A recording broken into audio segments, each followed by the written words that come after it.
All right, this is looking really good. I think you actually can model your hands this way. I was thinking of showing you an approach of how you might twist the arm at this point. Um, I think you could do it with the lattice actually, but there's this twist deformer under deform. Actually, what I'll do is I'll just select the verts that I want included in this.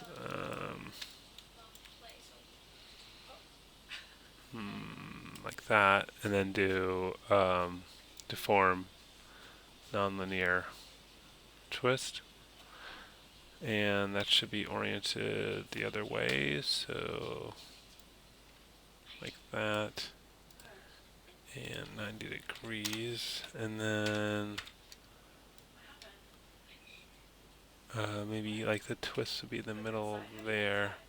And then I have to adjust the high bound and low bound, so I'll click on low bound, hold down to the control key, and middle mouse drag until I get, I guess, to about here, maybe.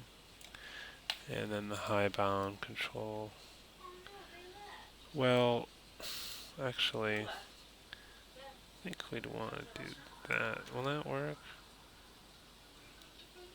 Okay.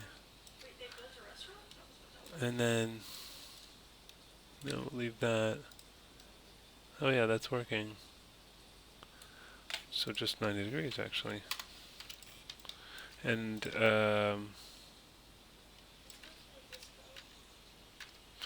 just might put on symmetry. Hold down W, left mouse click, symmetry. Oh, it is on.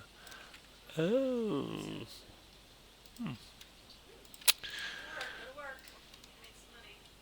I don't know. I guess maybe symmetry is not responding to the deformer or something like that. So, and then delete history, get rid of that thing, edit delete by type history, I'll get rid of that thing. So that's a way to have kind of twisted it after the fact. You could shape that a little bit more, and then now you'd have to re-mirror it. But I would actually take out this anyway. Um,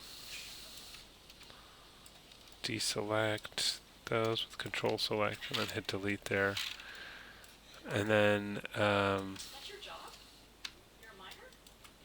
just turn off symmetry, hold on W, symmetry, and left mouse, symmetry, symmetry.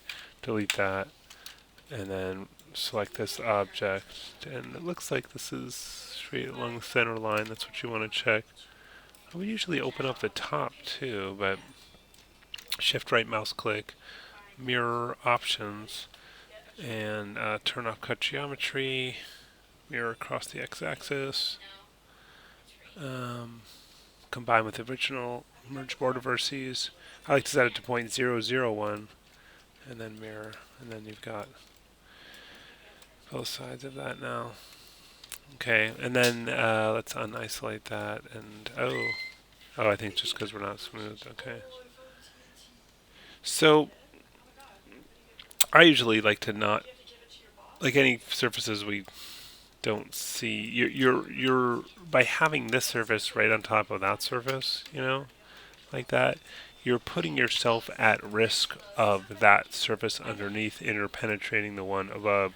So you could delete out any faces that we don't see. So normally I would just have the arms kind of come up to here or something and then end it. But I think the only thing that makes this a little tricky is you have this coming down here. But otherwise, I don't know how much of this we're seeing, and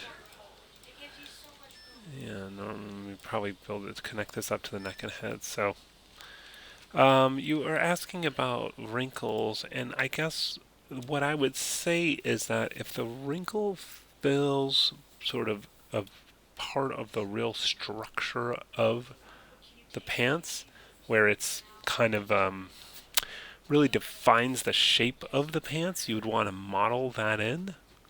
If the wrinkle is just kind of, it's something that changes depending on what position the character's in significantly, and it's more for sort of the look of it rather than the fundamental structural shape of it, then you'd want to do it as a texture.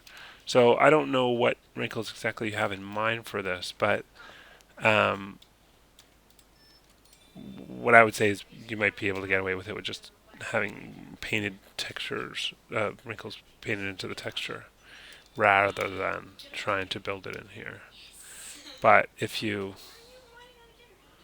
had a wrinkle that was really part of the shape, you'd want to put it in. You'd maybe add some edges and you know put that in. But I don't know that that's necessary with these pants. And I think once you texture them, they'll have the look you want. Shoes, I think those look pretty good. I would kind of probably have them a little flatter on the ground there, though. They're really curved, and I don't think you're going to want them to be that curved normally. Because most shoes fit flat on the ground a little bit more. Maybe these don't. But I'll just isolate this, and if you wanted to get it flat again, I might use a lattice to form lattice. And oh, why did it do it at an angle? I'm going to delete history off this, edit, delete by type history, and then I'm going to freeze transformation, modify, freeze transformations, and then I'll make a lattice, deform lattice. That's better. And then add some divisions, which not that direction. I'm just clicking in the middle, mouse dragging. Okay, it's this one. Something like that, maybe. Maybe you need more. Right mouse click, lattice points, select these, move them down.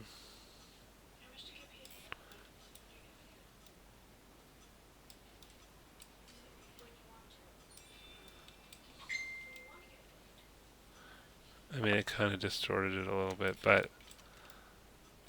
and then when you're done, delete history, edit, delete by type history, or Alt-Shift-D. I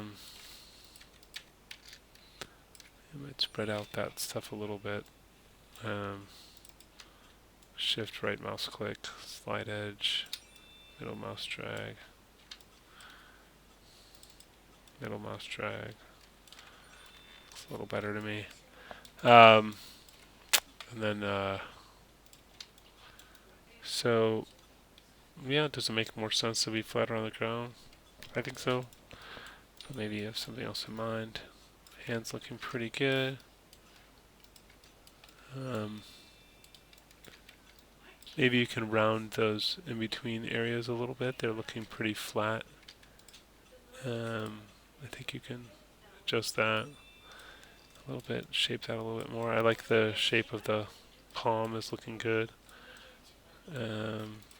Yeah, really good work all the way around.